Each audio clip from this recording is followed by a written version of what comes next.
Nossa reflexão de hoje, nós vamos justamente buscar numa passagem do Evangelho a respeito de como podemos nos portar nos momentos de dificuldade, nos momentos como agora, que nós passamos, onde a desesperança, o medo, a angústia, a ansiedade estão presentes. Mas o Evangelho nos traz uma preciosa lição em que Jesus apresenta-se para os discípulos, restabelecendo a serenidade. Diz o Evangelho de Mateus, capítulo 14, versículos 22 a 27. Logo em seguida, ordenou que os discípulos fossem adiante para a outra margem, enquanto despedia a multidão. Após despedir a multidão, subiu ao monte para orar, em particular. Em caindo a tarde, lá estava ele só.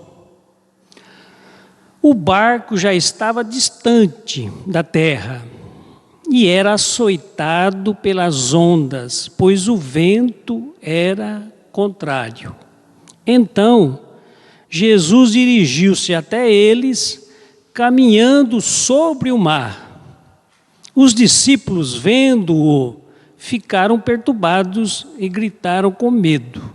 Mas, prontamente, Jesus lhes disse: coragem, sou eu, não tenham medo. Interessante esse capítulo, ele começa dizendo que logo em seguida. Poderíamos perguntar, mas logo em seguida do quê? O que aconteceu antes? Esse capítulo anterior, esse capítulo começa logo após o término daquele momento histórico, narrado no Evangelho, em que Jesus multiplicou os pães e os peixes. Então, depois que eles fizeram toda a alimentação, os famintos todos comeram, a multidão se saciou, diz o Evangelho, recolheram as sobras em vários cestos. Então, em seguida, Jesus pediu para que os discípulos fossem para outra margem do lago. Interessante essa passagem, antes de nós entrarmos propriamente no estudo de hoje, é uma lição interessante nessa passagem anterior, na multiplicação dos pães, que fica demonstrado e mostra para nós a necessidade de termos algo a oferecer.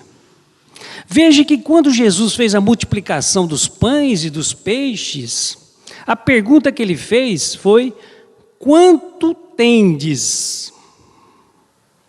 E aí os discípulos contaram ali 5 pães, 5 peixes, e ele então mandou que todos se assentassem e começou a fazer a distribuição, mesmo diante da incredulidade dos discípulos, que não acreditavam, mas uma multidão dessa para comer. O que revela esse fato é que quando nós pedimos o auxílio divino, se nós não tivermos nada a oferecer, nós podemos esperar também não receber nada. Porque a matemática humana, ela é simples. Qualquer número multiplicado por 0 é igual a 0. Mas se nós tivermos 1, qualquer número multiplicado por 1, então, toda vez que nós nos postarmos na necessidade do auxílio, Jesus vai indagar a cada um de nós: o que tendes? O que você oferece para receber o que você quer? Veja que a multiplicação foi de pães e de peixe, porque era o que eles tinham. Não multiplicou carne de carneiro, não multiplicou uva, não multiplicou outras coisas, multiplicou só pão e peixes, porque é o que tinha, né? Então, é interessante essa lição para nós, né? Então vejam que quando terminou a alimentação da multidão, Jesus pediu que eles fossem para o outro lado do lago, porque ele iria despedir da multidão. O que revela aqui? Revela justamente esse cuidado que Jesus tinha com as pessoas. Ele foi despedir de cada uma daquelas pessoas que lá estavam, né? Certamente dão um abraço, uma palavra de consolo, um auxílio. E aí eu me lembro uma história que está no livro Casos de Chico Xavier, quando o Chico fez uma campanha, lá, aí na época ainda em Pedro Leopoldo, para ajudar a periferia da cidade, as pessoas mais necessitadas, né? E ele conseguiu arrecadar, vamos imaginar no dinheiro de hoje, vamos imaginar R$5 para cada pessoa. E ele então pediu para fazer uma fila para entregar o dinheiro para aquelas pessoas. E tinha um repórter de São Paulo lá, que tinha muitos repórteres que iam lá conhecer Chico Xavier, fazer reportagens e tal. E o repórter chegou para o Chico e falou assim: mas, seu Chico, o senhor não acha que R$5, estou falando do dinheiro de hoje, né? Não era R$5, mas era cruzeiro ou outra moeda. O senhor não acha que R$5 não vai ajudar nada essas pessoas, não vai resolver o problema dela? E Chico disse: mas meu filho, ninguém está aqui para resolver o problema dessas pessoas. Nós estamos aqui para mostrar a elas que tem alguém que está preocupado com elas. E o mais importante não é essa moeda que nós estamos entregando, é o abraço, é a conversa, é aquilo que nós falamos, o acolhimento. E todos nós gostamos de ser acolhidos. Então, o acolhimento que é importante. Então, Jesus fazia muito isso, né?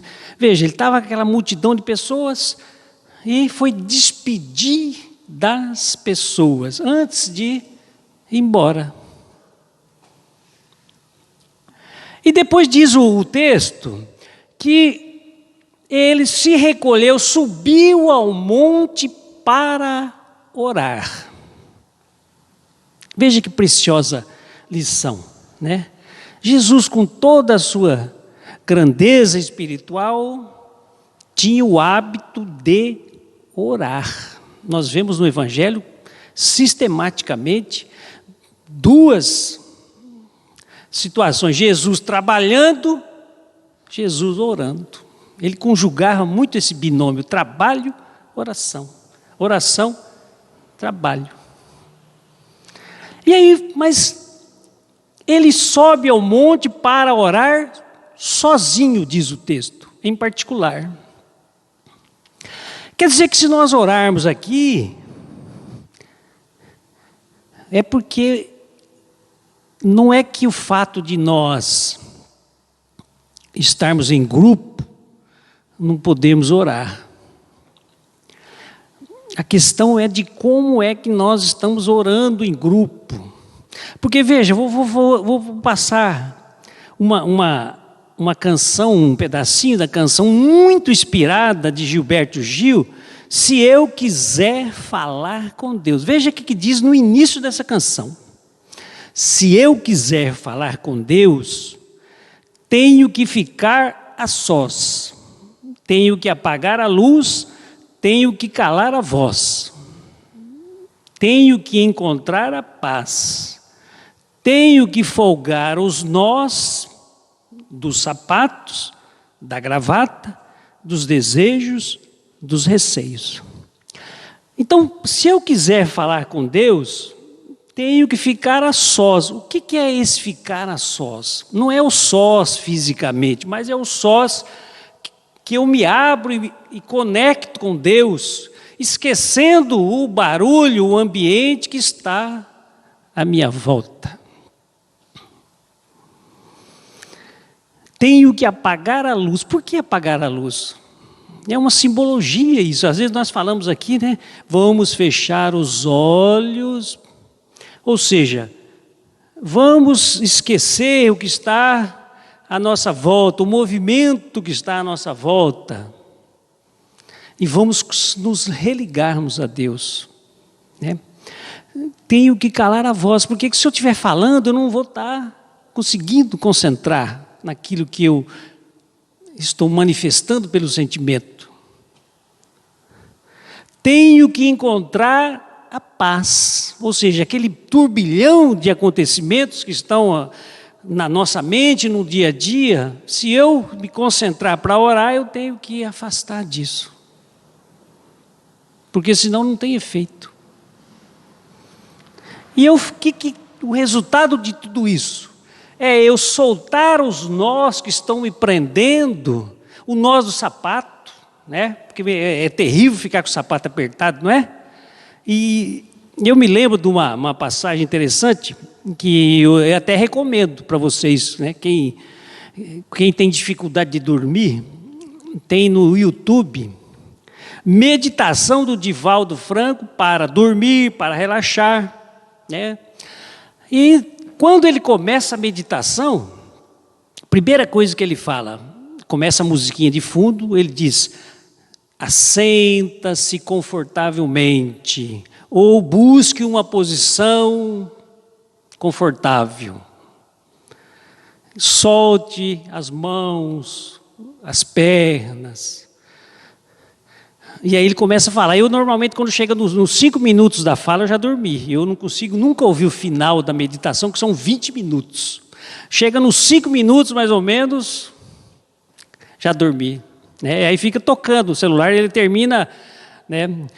Termina com 20 minutos a prece. É muito linda essa prece, meditação para dormir. Quem conseguir ouvir até o final, eu fiz questão de ouvir um dia, né? Quando ele vai falando que você está na montanha, agora visualize uma figura, aí começa a chegar uma figura iluminada, e a figura iluminada é Jesus que vem, né? Justamente aí você faz o pedido da sua necessidade. Naquele momento, quando Jesus se aproxima, você faz o pedido. Então é interessante, mas o que é? Justamente é isso. É deixar os receios, os desejos, a gravata que aperta, fisicamente, e às vezes a gravata que aperta emocionalmente, né? A música foi muito inspirada realmente, né? E Francisco de Assis nos diz sobre algo muito próximo: não há problema que não possa ser superado com oração, obediência e espírito de alegria. Francisco de Assis. Ou seja, veja que a oração, ela está muito presente nos momentos das nossas necessidades, na nossa manifestação, da nossa comunicação com a espiritualidade superior. Porque ela vai abrindo para nós, como se abrisse janelas para entrar esse ar novo, para entrar a inspiração, para entrar o auxílio. E justamente as nossas atitudes, às vezes, repelem essas energias positivas. Quais atitudes? Muitas vezes a mágoa, a reclamação, a raiva, né? O próprio medo. São atitudes que nós manifestamos que são repelentes de ajuda espiritual. É como se nós estivéssemos fechando as portas da espiritualidade para receber o auxílio. O auxílio vem, nós pedimos, o auxílio vem. Só que quando ele chega, encontra a porta fechada. Ele bate e volta, vai embora, né? Então, a oração é justamente essa abertura da porta para que nós possamos receber o auxílio. Esse auxílio não quer dizer que vai retirar o nosso problema, a nossa dificuldade, a nossa dor, mas vai nos inspirar, vai nos fortalecer, justamente oferecendo um mecanismo para nós superarmos esse momento. Termos a inspiração para encontrar a fórmula de sair daquela situação de dificuldade, né? Então, quando Francisco de Assis fala da oração, ele fala da obediência. Uma obediência a quê? Certamente obediência às leis divinas, ou seja, a lei do amor, que a lei divina ela é centrada na lei do amor. Nós encontramos na questão 614 do Livro dos Espíritos, quando Kardec pergunta se a lei natural é a lei divina, os benfeitores responderam que sim, a lei natural é a lei divina. E ela nos indica o que devemos fazer ou não fazer. E quando nós nos afastamos da lei divina, nos tornamos infelizes. Veja que,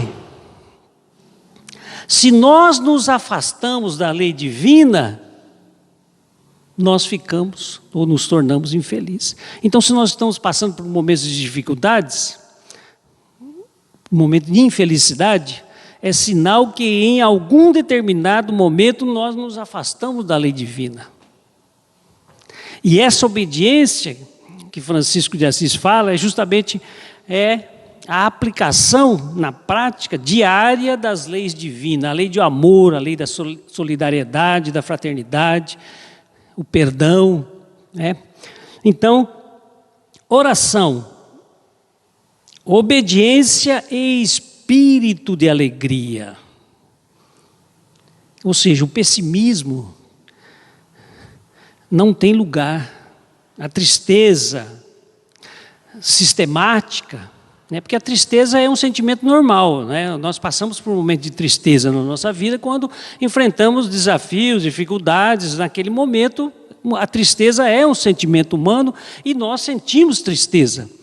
O que nós não podemos é fazer com que a tristeza faça morada na nossa vida e coste.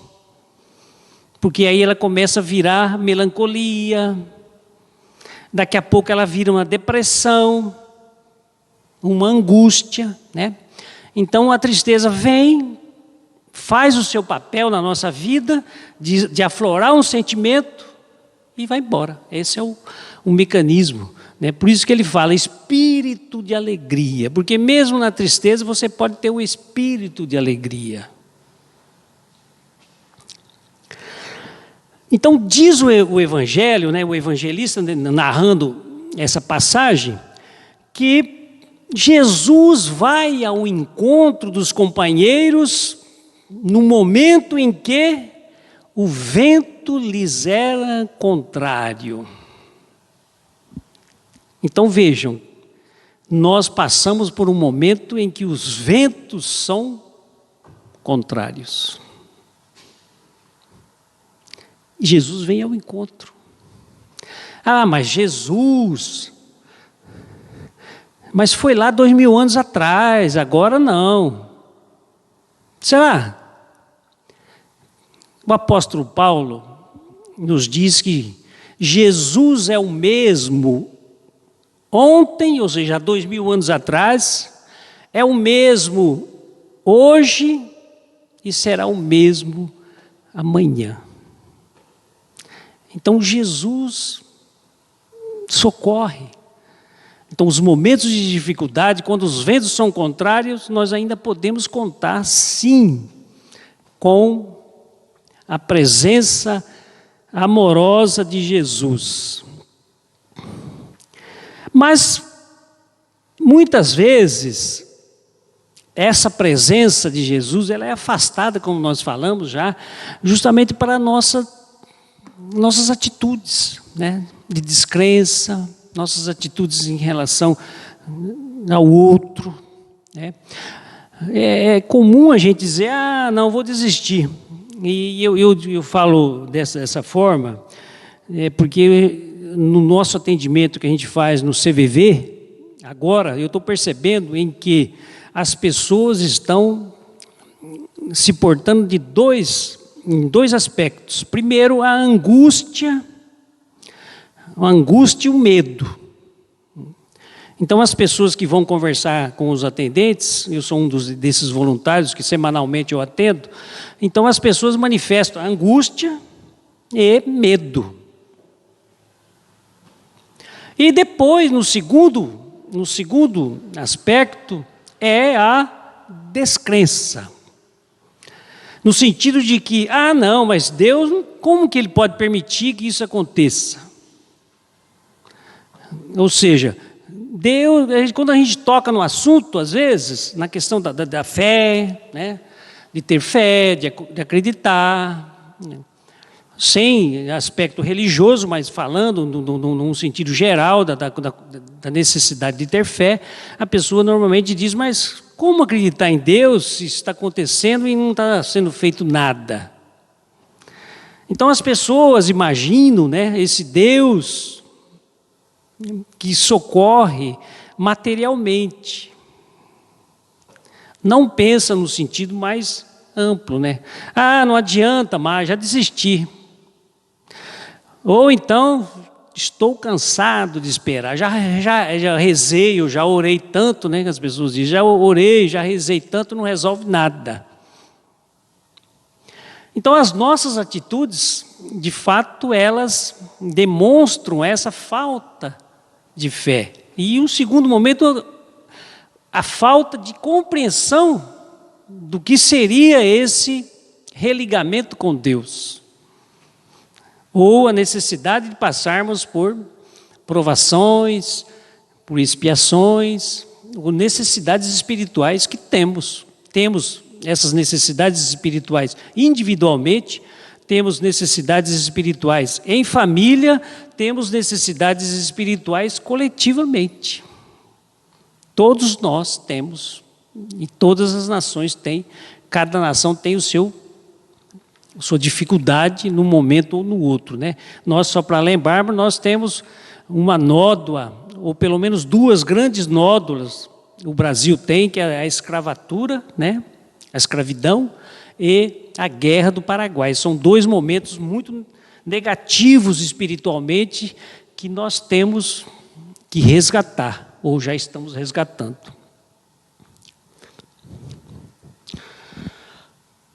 Quando nenhuma providência evidente estiver sendo tomada pela espiritualidade em auxílio ao crente em apuros na terra, é porque o Senhor considera que, no momento, o melhor já está sendo feito. Ou seja, se não está tomando, se nenhuma providência visível está sendo tomada espiritualmente falando, é porque o melhor está sendo feito já. Ou talvez esteja faltando da parte de quem se encontra quase a naufragar o esforço de continuar remando, para que, com base na sua própria iniciativa de resolução, as leis da vida providenciem colocá-lo completamente a salvo e em segurança. Pode ser que esteja faltando justamente isso, né? Cada um de nós remar. O que é remar aqui? Porque veja, Jesus, interessante esse fato, porque quando Jesus vai ao barco, ele encontra os discípulos remando. Ou seja, os discípulos estavam com medo, é certo, diz o Evangelho, que eles estavam com medo, estavam apavorados, mas estavam remando.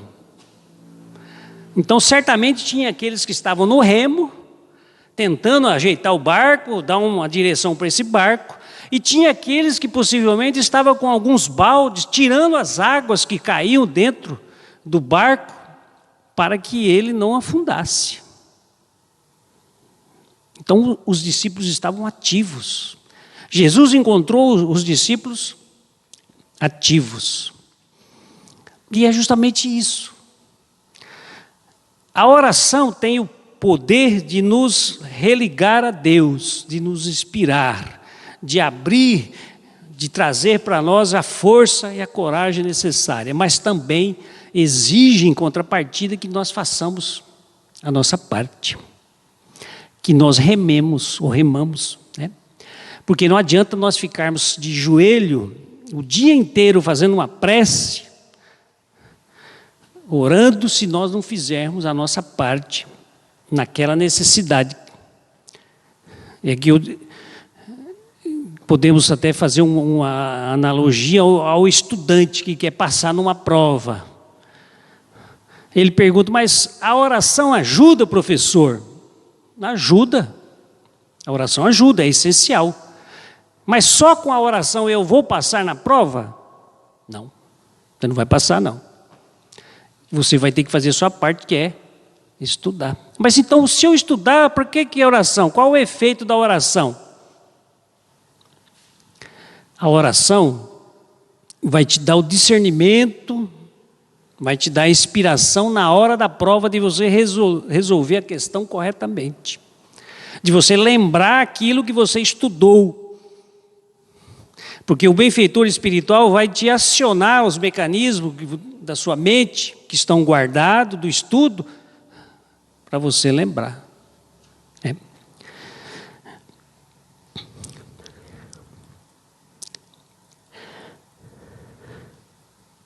Então, o momento fundamental desta passagem é quando Jesus chega e diz: coragem, sou eu, não temo, não tenho medo. Veja que frase que nós devemos escrever e colocar na porta da geladeira. Coragem, não temam, sou eu.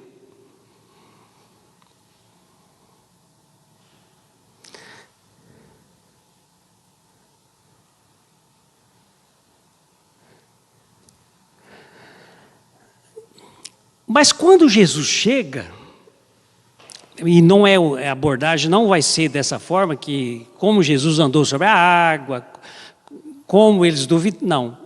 Eles simplesmente não reconheceram Jesus quando Jesus ia se aproximando do barco. E essa lição trazida para nós agora, muitas vezes nós nos portamos desta forma. Ou seja, nós não reconhecemos o auxílio espiritual que chega. Por diversas razões. Às vezes nós somos socorridos, somos atendidos, mas nós não reconhecemos. E, né, Dona Luzia, a gente vê nas mensagens espirituais, né, que são trazidas nos livros em que há a participação dos espíritos em socorro, em trabalho de socorro, há irmãos que estão em situação de necessidade, o espírito de envergadura superior chega, mas o sofredor não consegue identificar, não consegue perceber a presença do auxílio que está ali. Então, trazendo para a nossa realidade, isso também é muito comum para nós. Nós não percebemos ajuda, nós não nos abrimos para receber essa ajuda, em que pese Jesus está nos dizendo: coragem, coragem, sou eu, não tema. Então, o barco da nossa vida, muitas vezes, parece, e às vezes até chega a virar, por falta justamente desse trabalho necessário de remar, de buscar o nosso esforço através das nossas buscas, né, das nossas soluções para ultrapassar os problemas, para ultrapassar as dificuldades. Toda vez que nós ficamos no mesmo nível do problema, nós não enxergamos o problema. Então, quando um casal está discutindo, por exemplo, só fazendo uma analogia, quando o casal está no mesmo nível discutindo, a solução não aparece. Cada um quer, às vezes, falar mais alto que o outro. Ou cada um quer impor a sua vontade para o outro. O que é necessário? O necessário é que um suba um degrau para ver o problema de cima. porque é possível que a solução apareça. Então, quando nós olhamos uma dificuldade sob um ângulo diferente, muitas vezes, por isso que a gente fala, mas eu não tinha pensado sobre esse ângulo. Eu não tinha realmente pensado desse jeito. E aí, vimos daquela situação conflituosa e enxergamos sob um outro ângulo, sob um outro aspecto, né? E, caminhando agora para o encerramento, eu gostaria de trazer uma frase, dá tempo ainda, do Dr. Bezerra de Menezes, o Espírito Bezerra de Menezes, que ele também nos traz uma valiosa lição para esse momento que nós passamos.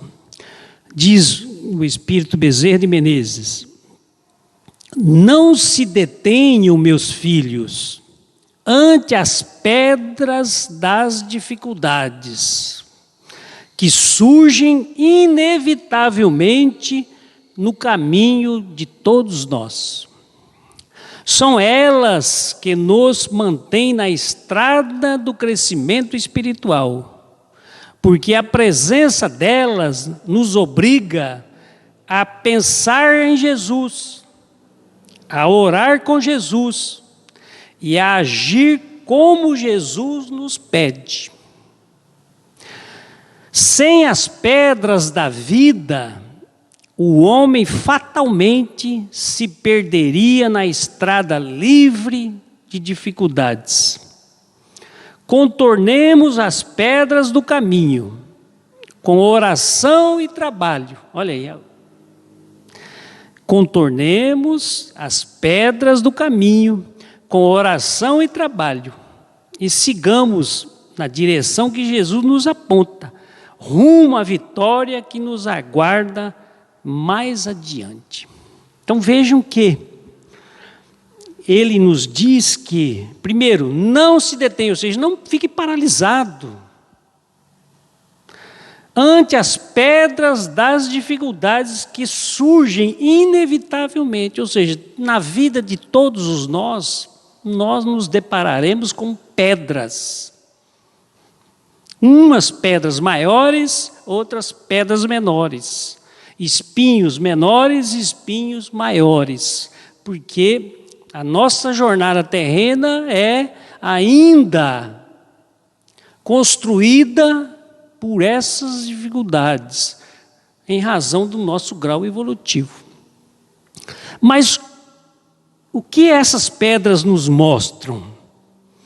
A presença delas, né, diz o Espírito Bezerra de Menezes, nos obriga a pensar em Jesus, ou seja, nós certamente nos recolhemos em prece, pensamos em Jesus, pedimos socorro quando a dificuldade bate na nossa vida.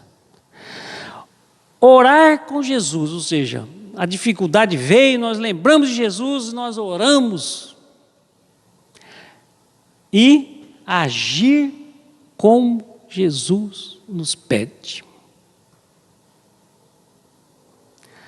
Então, fica a reflexão, né, para nós, de que as dificuldades, elas são professoras, mestras, nos traz justamente esses alentos, nos traz essa necessidade de ser ativos na busca das soluções. Não adianta ficarmos, né, recolhidos em nós mesmos, chorando e sofrendo, imaginamos que estamos desamparados, que não estamos. Se passamos por momentos turbulentos é porque temos essa necessidade, porque o próprio Evangelho nos diz que nada acontece, não cai um cabelo, sem que haja permissão de Deus. E se há permissão de Deus é porque há uma necessidade espiritual de passarmos por aquele momento. Vamos orar. Agraciados com a Tua presença, Senhor, com a presença dos amigos espirituais, desses trabalhadores devotados, que incansavelmente nos assistem e nos socorrem. Por isso, Senhor, nós somos gratos. Que possas continuar nos inspirando, para que possamos continuar remando, para que possamos continuar ativos, trabalhando, mas também nos lembrando da importância da prece, da importância da oração. Diante da tempestade, que possamos nos lembrarmos de Jesus, orar com Jesus e também agir como Jesus nos pede.